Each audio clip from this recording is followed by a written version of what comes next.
Bonjour ou bonsoir en fonction de l'heure qu'il est chez vous, ici Cindy, je vous souhaite la bienvenue sur le blog Nomadity, confiance en soi et communication. Xavier et moi, nous avions envie de vous offrir une vidéo sur la communication dans le couple à l'occasion de la Saint-Valentin. Vous avez été nombreux à aimer l'exercice de communication lors de la conférence du mois de décembre et nous aimerions partager avec vous un nouvel exercice. Si vous n'avez pas vu notre conférence de décembre, vous trouverez les infos pour vous procurer celle-ci sous la vidéo. L'objectif de cette vidéo est de partager avec vous au sujet de l'écoute active, de la présence. Je vais commencer par quelques explications sur l'écoute. Ensuite, nous ferons un petit dialogue informel, donc j'appellerai Xavier et on va improviser tous les deux. Alors j'aimerais commencer par vous poser une question. Comment faites-vous pour écouter en profondeur? Donc pas juste « j'entends ce que tu me dis », mais une écoute remplie de présence, une écoute qui permet à l'autre de se sentir compris. Voilà, je vous invite à prendre quelques secondes, quelques minutes pour réfléchir à ça. Vous pouvez prendre le temps de noter sur un morceau de papier ou vous pouvez également nous l'écrire dans les commentaires. Donc n'hésitez pas à mettre la vidéo sur pause, le temps de réfléchir et de noter vos idées. Ok, donc maintenant je vais vous donner quelques clés qui nous semblent à nous importante pour l'écoute. Et je vais commencer par 5 attitudes. Alors la première attitude, c'est d'écouter pour comprendre. Donc ça veut dire que je ne prépare pas mes arguments dans ma tête, je suis pas en train de penser à ce que je vais répondre, je suis pas en train de penser à tous mes arguments. Donc surtout, je n'interromps pas la personne et je vais me rendre présent. Je ne pense à rien d'autre. Donc c'est ça, être présent, c'est vraiment être à 100% avec l'autre et ne penser à rien d'autre. Et je vais essayer de ressentir ce que l'autre ressent. Et donc ça nous amène à la deuxième attitude. Donc ressentir ce que l'autre ressent, c'est l'empathie. Ça veut dire que je me mets à la place de l'autre. Donc première attitude, écouter pour comprendre. Deuxième attitude, être dans l'empathie. Et troisième attitude, je suis dans le non-jugement et la bienveillance. Alors le non-jugement, ça ne veut pas dire que je vais tout le temps être d'accord, donc j'ai le droit de ne pas être d'accord, mais je vais accepter l'autre comme il est. Voilà, je juge pas, je n'essaye pas de le changer, j'accepte l'autre comme il est, c'est sa façon de vivre, sa façon de ressentir les choses, et je n'ai pas à juger. Et être dans la bienveillance, ça veut dire que je veux du bien à l'autre, j'ai envie de l'aider. Donc, première attitude, écouter pour comprendre. Deuxième attitude, être dans l'empathie. Et troisième attitude, être dans le non-jugement et la bienveillance. Quatrième attitude, je suis dans la confiance. Ça veut dire que je suis persuadée que l'autre a tout en lui pour réussir. C'est lui qui sait ce qui est bon pour lui. Et il n'a pas besoin que je le sauve, il n'a pas besoin que je lui donne des solutions toutes faites. Ce qu'il a besoin, c'est être écouté.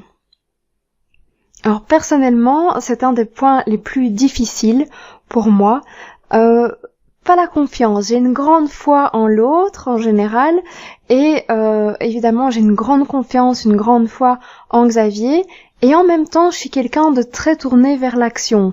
Donc, quand on est fort tourné vers l'action, on essaye de trouver rapidement des solutions.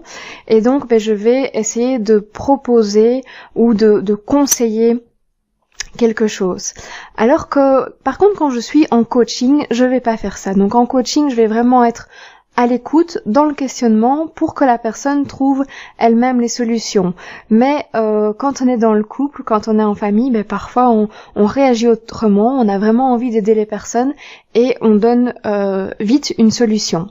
Alors si vous voulez vraiment que votre relation soit un lieu de croissance, permettez-vous à certains moments d'être le coach de votre partenaire. Et donc mettez-vous dans cette position où vous allez être à l'écoute, où vous allez être vraiment dans le non-jugement, la bienveillance, où vous allez questionner, reformuler, mais vous n'allez pas apporter de solution, vous n'allez pas proposer de solution.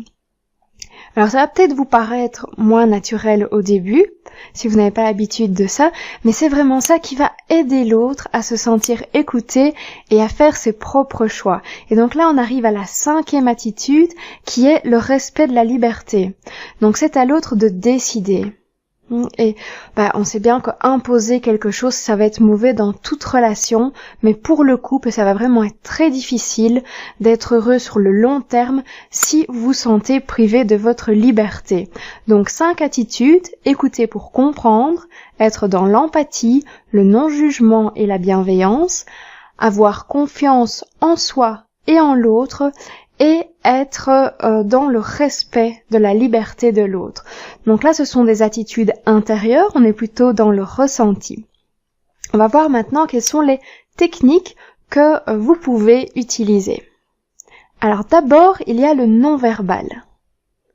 Saviez-vous que 93% de votre sincérité passe par le non-verbal ? Alors quand je parle de non-verbal, je parle de langage corporel, donc la façon dont vous bougez et les mimiques de votre visage, et je parle aussi du ton de la voix.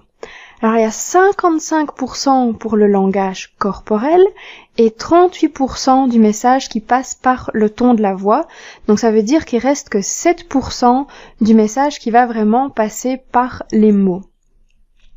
Et donc, pour montrer que vous écoutez sincèrement, pour que la personne se sente vraiment écoutée, ça va être beaucoup plus important de le montrer non verbalement, donc par des hochements de tête, par un sourire qui est fait au bon moment, par une attitude ouverte, plutôt que de parler. Alors la deuxième technique, c'est la reformulation. Donc là, vous allez laisser votre partenaire parler jusqu'au bout. On l'avait déjà vu dans la conférence pour ceux qui l'ont suivi en décembre. Donc vraiment, l'importance de laisser la personne s'exprimer jusqu'au bout, sans interrompre. Et lorsque la personne a terminé, vous allez reformuler ce qui a été dit en une phrase. Et donc le but ici, c'est de vérifier si vous avez bien compris. Donc quand vous allez faire le reflet, juste après, vous allez demander: est-ce que c'est bien correct? Est-ce que c'est ça que tu as voulu dire? Est-ce que j'ai compris? Voilà, donc d'abord être attentif au non-verbal, donc montrer que vous êtes à l'écoute avec votre non-verbal. Deuxièmement, reformuler pour vérifier votre compréhension et montrer à l'autre que vous l'avez compris. Et ensuite, probablement vous allez rentrer dans un dialogue. Et donc là, une façon de montrer que vous écoutez, c'est de poser des questions pour encore mieux comprendre et aussi pour aller plus loin. Donc ça veut dire que dans ce genre de discussion, on ne cherche pas forcément une solution, mais évidemment, pendant le dialogue, il y a des idées qui peuvent surgir, il y a des solutions qui peuvent surgir s'il y avait une situation problématique, donc laissez faire, ça peut être intéressant, mais gardez quand même en tête que c'est pas le premier objectif. Le premier objectif, c'est vraiment d'être ici dans l'écoute. Voilà, donc on a vu 5 attitudes, vraiment des attitudes intérieures, puis 3 petites techniques: le non-verbal, la reformulation, le questionnement. On conseille aussi parfois, pour montrer qu'on écoute, de prendre note. Ici, je vous conseille pas du tout, ça va vraiment être anti-naturel de prendre note quand vous êtes dans une discussion avec votre partenaire. Voilà, je pense que le moment est venu de passer à la pratique. Donc voilà, en fait je vais te poser une question. Et puis le but c'est que moi je me mette dans l'écoute, et donc on va m'observer pour voir si je mets bien en place les 5 attitudes et les 3 techniques que j'ai proposées juste avant. Donc voilà, je vous promets pas de faire ça de façon parfaite, mais l'important c'est d'avoir l'intention d'écouter et d'être naturel et authentique. Ok. Voilà. Je t'écoute, oui, bien sûr. Donc la question c'est à quel moment toi tu te sens aimé?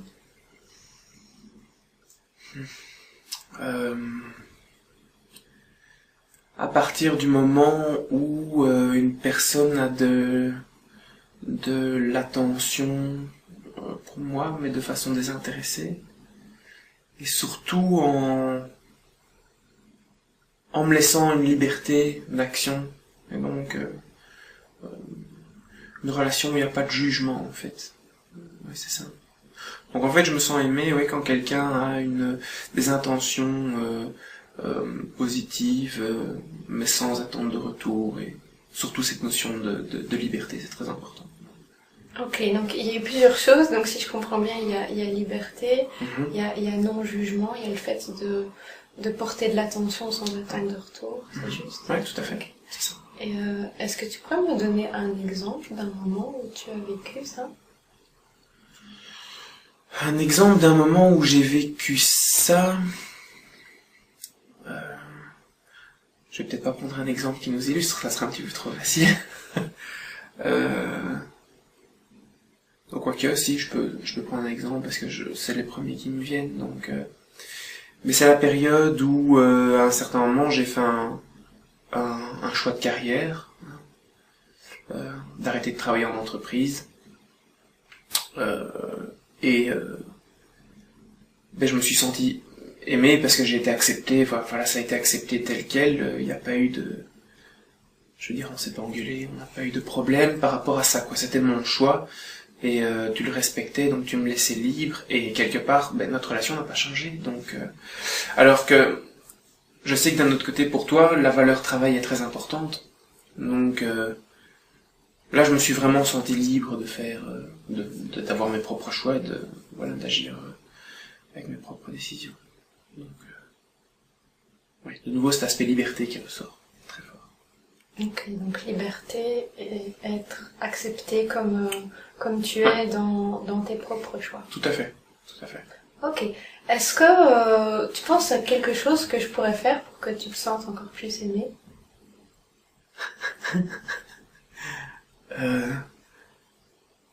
Comme ça tout de suite, non.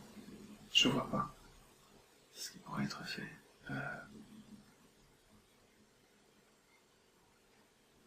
Non, je pourrais pas dire. C'est pas grave. Voilà, je pense qu'on a vu ce qu'on a essayé de faire. Est-ce que toi, tu t'es senti écouté dans cette petite partie? Oui, bien sûr. Oui. Est-ce que tu peux expliquer ce qui fait que tu t'es senti écouté?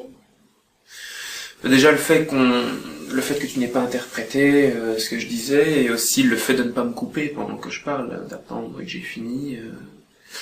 Oui, c'est ça. Laisser le temps, je veux dire, pour les mots, pour qu'ils puissent venir, et je crois que c'est surtout ça, oui. Alors le fait aussi d'à chaque fois me poser la question, savoir si c'est bien ça que j'ai voulu dire. Voilà. Donc ton empathie finalement, qui a fait que... Ok, donc ça c'est quelque chose que tu as perçu, quoi. Ouais, tout à fait. Et donc on voit quand même que c'est important de pas interrompre, de vraiment laisser aller jusqu'au bout, donc de pas avoir peur des silences. Ça j'en ai peut-être pas parlé avant, mais donc pas avoir peur de laisser un peu de silence. Voilà, ben en tout cas on vous encourage à tester ce genre d'exercice. Vous voyez qu'il y a rien de très compliqué à ça. Ça n'a rien de dramatique, hein, c'est un fait. Non, c'est sûr. Vous pouvez aussi tester les questions qu'on a. J'ai choisi ces questions-là pour que ce soit quelque chose d'un petit peu plus profond et donc qui peut permettre d'améliorer la relation. Donc là, on peut en rediscuter par la suite, voilà, et peut-être améliorer certaines choses avec ça. Et donc c'est ce genre d'exercice-là qu'on vous propose dans nos formations, c'est ce genre d'exercice qu'on vous propose à Venise. Et pour ceux qui ne peuvent pas venir avec nous, ben on a un petit programme en ligne, donc une conférence qu'on avait faite au mois de décembre. Et on va aussi vous faire en bonus 5 nouvelles vidéos justement à Venise. Mais voilà, je vais pas vous en dire plus parce que vous pouvez trouver toutes les infos sur le blog, juste en dessous de la vidéo ou sur notre site. Et donc on vous remercie de nous avoir écoutés et surtout n'hésitez pas à nous mettre un commentaire si vous avez testé vous-même. Merci beaucoup. Au revoir. Au revoir.